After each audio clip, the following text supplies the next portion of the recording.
I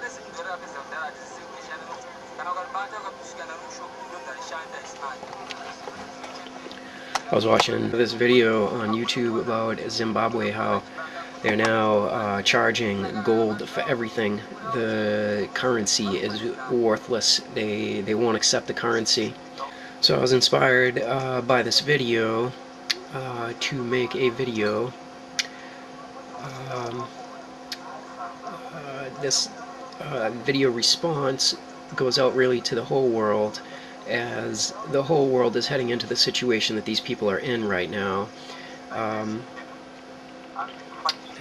hopefully they'll give us an opportunity real quick to see that. Take a look at all that green in the background there. These people, they're complaining of starvation, yet the land is lush. Now, they're upset about not being able to buy bread and grain, but they have all that food around them, and there's kids there that say that they haven't eaten in 3 days. The economy in general, worldwide, is abysmal right now, and what we're heading into is going to make the Great Depression look like a day in the park. We're going into right now world oil production decline, with approximately 6.7 billion people in the world. World oil production decline is the year after year drop of oil production worldwide. Now, oil production, it goes into modern agriculture by fertilizers and pesticides. They require, where they are based on petrochemicals. They also require factories to be running in order to produce the fertilizer and the pesticide. Also, to run the factories, you got to transport the coal from the mountains into the power plants. As oil production plummets, which is what we're in right now, plummeting oil production worldwide, there will be this effect on agriculture, that the food that people used to eat, that used to just show up to the store and they used to pay some dollars for, it's not going to be there. So by reasonable estimates, it's going to take 40 years to replace the infrastructure, the industrial infrastructure that allows us to enjoy the lifestyle that we have been living. The egregious injury to humanity that is occurring and will become worse in the years to follow, it's not necessary. It is the result of the financially and the militantly dominant being so greatly empowered right now, today. They're also essentially addicted to their power, like as it's worse than a crack addiction, that these people, they can buy sex, drugs, they can buy politicians, they can buy whatever it is that'll make their life comfortable, yachts and cars, they can buy the guns and whatnot, and they see that a time is approaching when people are not going to continue to accept cash to perform these people's bidding, that people are going to recognize that their basic survival is not going to be by tagging on the coattails of these super dominant, ultra rich people. They're creating a situation in which masses of people will be murdered. This famine, essentially famine at the grocery store in Zimbabwe, is a contrived situation that will, in all likelihood, result in massive military catastrophe, that eventually roaming gangs will get together and be shaking people down for their food, and life will be by the gun. To survive, you'll have to be the toughest.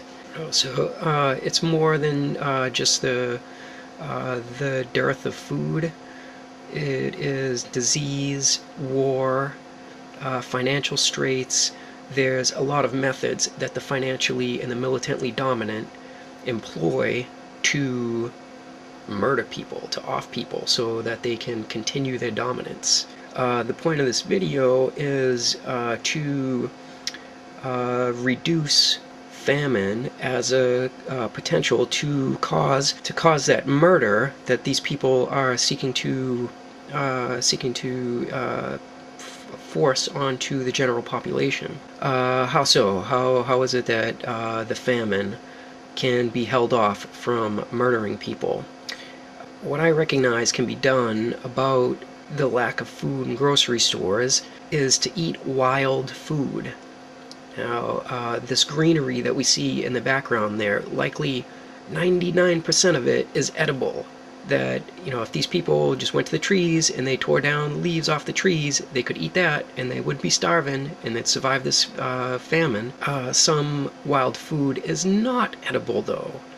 And to protect people who are choosing to eat wild food from being killed by the wild food, this is a method that I am aware of can be used. The first thing that you do is you gather the plant in your hand. The plant that you observe, it doesn't have much hair, it's not some bright red color, it looks like it might be edible. It's greenery. You hold it in your hand. If after about 10 minutes it doesn't make your fingers itchy or irritated, then you press it to your lips. You wait about 20 minutes. If after 20 minutes it has not irritated your lips, then you bite off and you chew a very small piece. Chew it for about 10 minutes. Just hold it in your mouth. If after 10 minutes it did not irritate the inside of your mouth, then go ahead and swallow it down and then wait 24 hours. Now, after 24 hours, if the plant didn't irritate your stomach, it hasn't otherwise made you ill, then it's likely fairly safe to eat. Now, it's best really to learn the wild plants in your area ahead of time. That way you don't have to use this method to test the food, that you already know what is out there is edible. If you want to do some research on Google on how to find wild foods in your area, then these are some search terms I would suggest. Edible Wild Foods Guide, and also add in the region that you live in. Like, let's say you live in the Northeast region like me, then you put in Edible Wild Foods Guide, Northeast region, possibly Northeast America. If you lived in Zimbabwe, you might try Zimbabwe. I don't know what other areas there are in Zimbabwe where there would be particular types of wild food. If there's different, like if there's mountainous lands and valleys and whatnot, and there might be some separation between the two of what types of foods you would find in each of those areas. Then you might try, say you live in a mountainous region, Zimbabwe mountainous, Edible Wild Foods Guide. I don't know how well that search would work overseas. I do know that I found plenty North American foods on Google using those search terms, and most of them had been recorded by the Native Americans. That the Native Americans, these people who have suffered the name Indian for so long, when India is on the other side of the world, they, for having lived here for millennia, recorded probably all of the wild foods, virtually all of the wild foods, and they recorded various uses for the wild foods, especially anti-parasitic uses, what is antibacterial, stuff like that. I don't know, they even recorded what plants work well against the irritation that might be caused by other plants.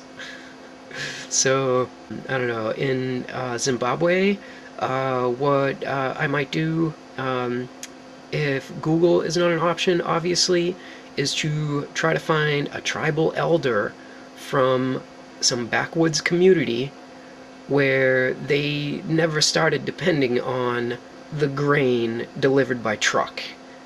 People that have been living off the land for the duration. Now, I don't even know if there's people like that in Zimbabwe. I'm just guessing that there is. But those would be the people to go to find out what it is out there that can serve as food. Thanks for watching.